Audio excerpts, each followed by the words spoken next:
Here is the linear equation we are asked to solve. 10 minus 5 times x equals 2 minus 3 times x. Solving means leaving the variable alone on one side, with a number on the other. Let's do this step by step. Use the same operation on both sides to keep the equation equal. Add 3 times x to both sides to collect the variable terms on the left. That gives negative 2 times x plus 10 equals 2. Subtract 10 from both sides so the variable term stands alone.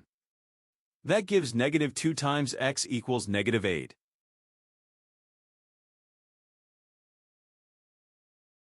The variable coefficient is negative 2.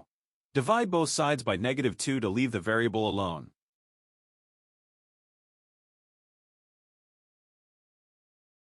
Quick check. Substitute 4 for x. Both sides equal negative 10, so the equation balances. So, x equals 4.